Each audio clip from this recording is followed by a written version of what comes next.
पीछे यहाँ पे बोरखेड़ी छोड़ के आया हूँ। ये जो पुल आप देख रहे हो उससे करीबन 2 किलोमीटर आगे आया हूँ। एंड इसी रास्ते पे आके चलते चलते आप कूली गांव पहुँचते हो और उसके बाद आप घुंगसा पहुँचते हो स्टे के लिए।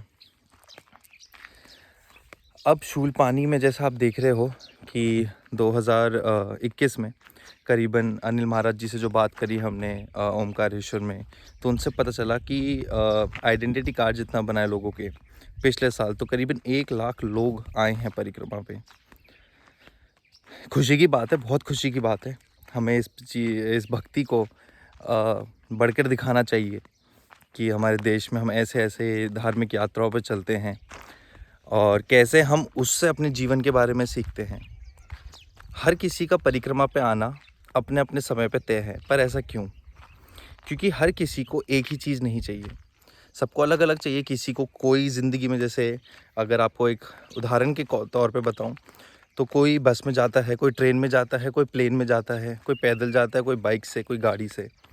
अगर किसी को एक जगह से दूसरी जगह जाना हो तो माध्यम कौन सा चुनना है वो आपके ऊपर है। आपको किस चीज़ का ज़्यादा लाभ उठाना है वो आपके ऊपर है, तो उसके हिसाब से ही आपको अलग चीज़ें दी जाएंगी। अब यही शूलपानी मंदिर में हुआ है। शूलपानेश्वर जो मंदिर है शूलपानी में, जिसकी वजह से शूलपानी जंगल नाम रखा गया है इसका। तो यहाँ पे परिक्रमा वासियों की तैयारियों के लिए अब सभी मामा लोग जुड़ गए हैं। सभी ने अपनी अपनी फसल निकालनी शुरू करी है, बाज़ार में गए हैं, फसलों को बेचा है, उनसे जो पैसा मिला है उसकी तैयारियां करी हैं कि लोग आएंगे, रुकेंगे, खाएंगे परिक्रमावासी, तो उनके लिए क्या क्या इंतज़ाम होना चाहिए। अब इसी के लिए आज ये मैं वीडियो बना रहा हूँ और मेरा ख़ास मकसद है शूलपानी इसी चीज़ के लिए नहीं कि अब 2022 में जो परिक्रमा शुरू होने वाली है, तो हमें असल परिक्रमा कैसे करनी है। पिछले साल मैंने देखा काफ़ी लोगों ने परिक्रमा जो करी उसमें कुछ चीज़ें थीं जो परिक्रमा में नहीं करनी चाहिए, वो भी हो रही थी। कुछ ऐसी चीज़ें थी जो लोग अपनी ही तरफ से लेके आए थे, अपने ही घमंड लेके, कि और तभी परिक्रमा करी है, तो उनको अलग एक अनुभव मिला है। तो नर्मदा परिक्रमा का नर्मदा अनुभव अगर आपको लेना है तो उसके कुछ नियम हैं, उसके कुछ तरीके हैं जिन तरीक़ों से आपको चलना होगा, और उसी विषय में आज ये मैं वीडियो बना रहा हूँ। तो ध्यान से देखिएगा इस वीडियो में, जो मैं आपसे बातें बोल रहा हूँ बहुत ध्यान से सुनिएगा, उन बातों पे गौर करिएगा और तब इस परिक्रमा पे शुरू करिएगा। और आप देखना दोनों में फ़र्क कितना होगा। मैं आपको हर चीज़ बताऊंगा, आपके बजट से लेकर आपके दान पुण्य से लेकर आपको किस तरीके से परिक्रमा करनी चाहिए, इन सभी बातों में बात करेंगे हम, इन सभी विषयों पे। और अभी के लिए तो मैं मामा की दुकान पे जा रहा हूँ, वापस पुल पे। वहाँ पे मामा ने आश्रम का काम शुरू कर दिया है, जो मैं आपको पिछली वीडियो में बता रहा था कि मामा की क्या सोच है, क्या प्लानिंग है, क्या मिशन है। तो मामा ने उस पर काम करना शुरू कर दिया है। अब मामा की जगह भी जाके देखेंगे कि नया आश्रम की जगह क्या है और नया आश्रम बनाना क्यों पड़ गया। तो मौसम को देखते हुए, क्योंकि धूप मुंह पे पड़ रही है और मुझे आनंद इसी में ही आता है, शूलपानी में चलने में ही एकदम मुझे वापस याददाश्त आ जाती है परिक्रमा की, और वही सारे रूल एकदम, मेरी बॉडी एकदम उन्हीं चीज़ों पे काम करनी शुरू कर दी है। सांस कैसे लेते थे मैं चलते हुए, पैर कैसे काम करते थे, कंधों का क्या काम था, मन क्या बातें कर सोचेगा, तो ये सारी बातें एकदम आ गई। अभी अच्छा भी है क्योंकि कहीं से प्रेरणा लेना आपको ज़रूरी है। आप खाली बैठे बैठे अपने अंदर से प्रेरणा नहीं दे सकते। खुद सोचिए, अगर आप पैदा होके आपको एक अंधेरे कमरे में रख दूँ मैं 20 साल के लिए, ना आपने कुछ देखा, ना कुछ अलग, कालेपन से कुछ अलग नहीं देखा, आपने देखा ही नहीं आपने कुछ भी, और अचानक आपको बोल दो एक पेंटिंग बनाओ, तो आप किस चीज़ की पेंटिंग बनाओगे? ऐसे ही हमारी आंखें देखती तो हैं, हम उन्हीं पे गणना बनाकर हम अपना विचार बदलते हैं। तो अभी शूलपानी में मेरे साथ आप देखना शूलपानी कैसा है, क्या तैयारियां हैं 2022 की परिक्रमा की, हमारे वाहन परिक्रमा की क्या तैयारियां चल रही हैं, लोग जो पैदल आ रहे हैं उनके क्या संकल्प होने वाले हैं, उनको किस तरीके से करना चाहिए। बाकी आप सब इस चीज़ पर संतुष्ट रहिए जो भी परिक्रमा करने आ रहे हैं। ये मैं रास्ता देख रहा हूँ, ये है वो सुखद मार्ग।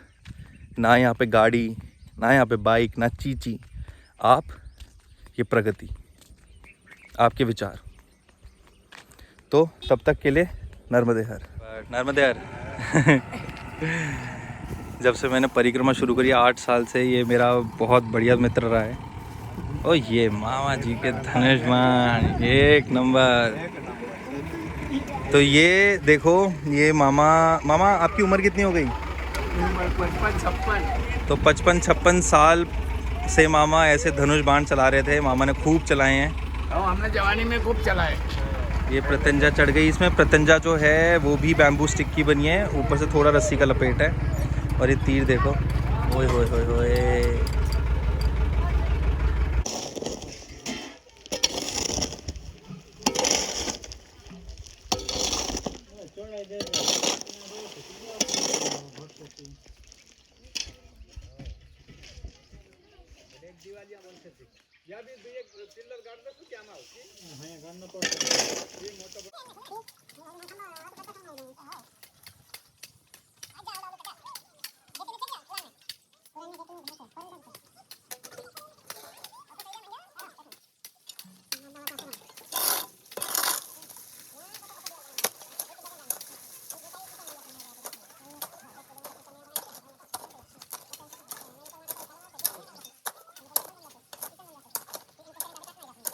हनुमत भी से हनुमान छुड़ावे, मन क्रम वचन ध्यान जो लावे। सब पर राम तपस्वी राजा, तिनके कार्य सकल तुम साजा। और मनोरथ जो कोई लावे, सोई अमित जीवन फल पावे। चारों जुग परताप तुम्हारा है, प्रसिद्ध जगत उजियारा। साधु संत के तुम रखवाले हो, राम दुलारे अष्ट सिद्धि निधि के दाता। असपर दीन जान की माता, राम रसायन तुमरे पासा। सदा रहो रघुपति के सासा, राम को पावे जन्म जन्म के दुख बिसरावे। अंत काल रघुपर पुर जाई, जहाँ जन्म हरि भक्त का। और देवता चित्तन धरई, हनुमत से ही सर्व सुख करई। संकट कटे मिटे सब पीरा, जो सुमिरै हनुमत बलबीरा। जय जय जय हनुमान गुसाई, कृपा करो गुरुदेव की नाई। जो सत बार पाठ कर कोई, झूठ ही बंदी महासुख होई। जो ये पढ़े हनुमान चालीसा, होय सिद्ध साखी गौरी सा। तुलसीदास सदा हरिचे, की जय नाथ हृदय महाडेरा।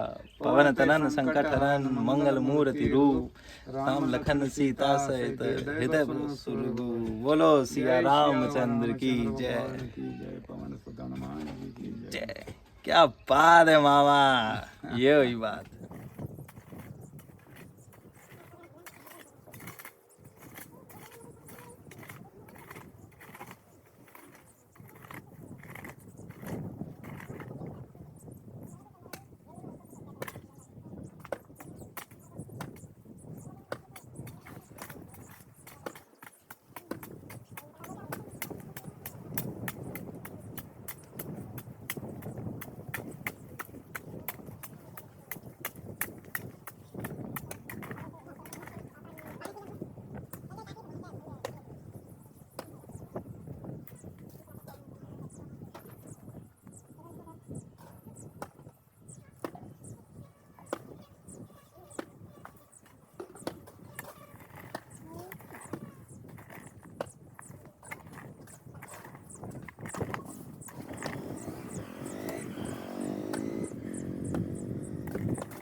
तो जितना हो सकेगा, मैं अभी ज़्यादा दिन यहाँ पे नहीं हूँ, 2-3 दिन के लिए आया था, तो जितना मेरे से होगा 2-3 दिन में 15 परिक्रमा वासियों के लिए कम से कम एक टेम्प्रेरी यहाँ पे बन जाएगा कि जब तक का ये सारा काम पूरा हो। तो ये करने के बाद मैं वापस चले जाऊँगा अब घर। फिर उसके बाद दिसंबर की जो परिक्रमा, वाहन परिक्रमा होगी उसकी तैयारियाँ, नवंबर में जो होगी उसकी तैयारियाँ, तो इन सब तैयारियों में जुट जाऊँगा मैं। 1 महीना ही होगा मेरे पास सिर्फ। पर शूलपानी की तरफ से मैं थोड़ा सा ही सेटिस्फाई हो जाऊँगा कि मामा की थोड़ी सी मदद हुई। बाकी तो देखो जी, जितना शांति कर पा रहा है उतना कर पा रहा है वो शांतिलाल। अभी वो सुबह सुबह नहीं आ पाया बिकॉज सुबह कूलर घर में ख़राब हो गया था, तो उसकी मोटर भी रात भर इसने कर रही ठीक, सुबह उठ के वापस ठीक करने लग गया ये, इसलिए दिन में लेट आया। कल हमारा जो एक सैनिक था मांगेलाल, आज वो नहीं आया क्योंकि वो घायल हो चुका है, तो अपनी तबीयत ठीक करने के लिए। और शांतिलाल का जो लड़का था वीरेन आज स्कूल गया है, तो उसका मिस भी नहीं करना स्कूल। तो आज केवल 2 ही सैनिक रह गए हैं। शांति अपनी पूरी हिम्मत से लगा पड़ा है एक पिलर को बांधने में। अब क्योंकि अकेला आदमी हो तो फिर काम भी घिरे होते हैं, इसको लेके आओ, फिर उधर जाओ, फिर ये करो, फिर वो करो, तो उसमें थक जाता आदमी बहुत। तो धीरे धीरे ही वो पिलर्स पे काम करेगा। एंड उसके बाद आज सरिये काटेगा। सरिये काटने के बाद फिर वो वापस अगले पिलर्स बनाने के लिए लकड़ियाँ लगानी शुरू कर देगा। जैसे ये लकड़ी निकाली है इस पिलर से, तो इसलिए वो खोल नहीं रहा क्योंकि ये पिलर आगे लगेगा यहाँ पे, जहाँ पे किचन बनेगा, ये वाला यहाँ बनेगा। तो ये एक रूम आगे किचन के लिए है। देखो अब तब तक 12 बज गए, 11:30 पौने 12 बज गए। शांति आधे पौने घंटा और करेगा ज़्यादा। उसके बाद फिर हम लंच करने जाएंगे। लंच करेंगे, 2 घंटे रुकेंगे क्योंकि परिक्रमा में जब धूप बिल्कुल सर पे हो 12-1 बजे, तब काम करने का भी कोई फ़ायदा नहीं है, बहुत स्लो होती है स्पीड, एनर्जी डबल खर्च होती है। तो इससे अच्छा 2 घंटे रेस्ट करके 2:30-3 बजे हम वापस आएंगे। और 2:30-3 बजे आने के बाद ये वाला जो है, ये वाला एरिया, इसको मैं पूरा प्लेन करके इसमें फिर खंबे शाम तक गाड़ दूंगा, जिससे कि ऊपर पीछे जाली लग जाए, ऊपर टीन लग जाए। और फिर आप लोग ऐसी ही व्यवस्था में 15 साधु संत परिक्रमावासी यहाँ रुक सकते हैं। और धीरे धीरे शांति अपनी स्पीड बढ़ाएगा अगर आप लोगों का साथ रहा। और थोड़ी सी सेवा मैं ज़रूर बोलूँगा आप लोगों से करने के लिए। अगर थोड़ी सी सेवा हो जाएगी तो जल्दी हम लेबर को बुलाकर जल्दी ये सारा काम करवा देंगे। हाँ, मामा कुछ कहते नहीं आप लोगों से कभी, क्योंकि उनका एक सेल्फ रिस्पेक्ट भी होती है, खुद गर्ज भी होता है बहुत आदमी की, नहीं यार, कि अपनी सेल्फ रिस्पेक्ट नहीं खोनी जितना है, क्योंकि हम कर रहे हैं मैया से, हम किसी से मांग नहीं रहे। तो उनके पास जितनी भी जमा पूंजी है वो धीरे धीरे इस पर लगा रहे हैं। एक बजट है उनके पास 1 लाख रुपए के करीब, जो उन्होंने बोला मोदी से आने वाले हैं, वो उन्होंने इसके लेंटर के लिए रखे हुए, लेंटर और आगे जो यहाँ जो किचन बनने वाली है, तो ये दोनों लेंटर और किचन इसमें काम हो जाएगा। इसमें शेल्स बन जाएंगी, इसमें गेट, पुराने वाला जो आश्रम था उसके गेट दोनों निकल के यहाँ लग जाएंगे। तो उसके बाद हमारे पास कुछ बजट नहीं रहेगा मामा के पास, तो थोड़ी थोड़ी हेल्प हमें करनी पड़ेगी, जिससे कि हम ये वाला एरिया जो है और ये वाला एरिया भी हम अच्छे से कंस्ट्रक्ट कर पाएँ। मैं ये नहीं कह रहा आप लोगों से कि पक्की दीवार हम बना पाएँ, पर परंतु अगर हम कच्चा मकान भी बनाएंगे तो उसके लिए लकड़ी काट के लाना, लकड़ी लाना, फिर नीचे फ्लोर लगाना, ऊपर ये टीन रखना। ये टीन भी अब महंगी आने लग गई है। पहले तो मुझे शांति बता रहा था कि 1000 की आ जाती है, 1000-1200, अब तो ये 3-3 हज़ार की मिलने लग गई है, तो इसमें भी दिक्कत है। तो बजट को हम जितना हो सके उतना कंस्ट्रेन कर रहे हैं। मैंने काफ़ी यूट्यूब पे वीडियोस देखी हैं ऐसे लोगों की जो ब्राज़ील में, साउथ अफ्रीका में भी अपना खोद के स्विमिंग पूल बना लेते हैं, घर बना लेते हैं बिल्कुल नेचुरल मिट्टी के अंदर। बट हम इसको डीप नहीं लेके जा सकते, हम खोदाई नहीं कर सकते क्योंकि नीचे खोदते ही पानी आ जाएगा। तो हम बस लेवल करके इसको काम को आगे बढ़ाएंगे। चलो ब्रेक के बाद मिलते हैं, शाम को मैं अपडेट बताऊंगा कि कितना काम हो चुका है। ना बताएगा।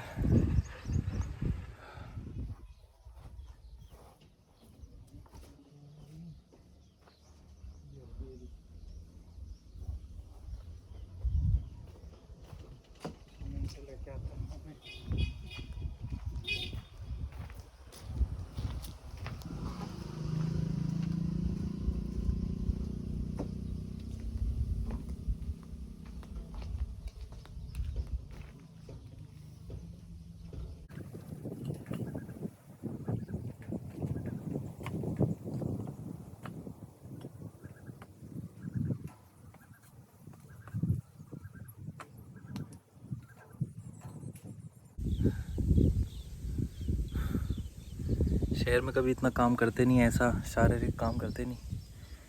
अब पता चल रहा है कि शरीर कितना कमज़ोर है हमारा। शहर में रहने के बाद हम लोग एसी वेसी में सोते रहते हैं और एसी के अंदर ठंडक होती है, ठंडक मिलती है, हमें पता है। पर ठंडक किससे मिलती है? It's because of the carbon. जो कार्बन एसी के अंदर एक गैस के तौर पे रखा जाता है, वो हमें मिलता रहता है और जिससे हम ठंडे होते रहते हैं।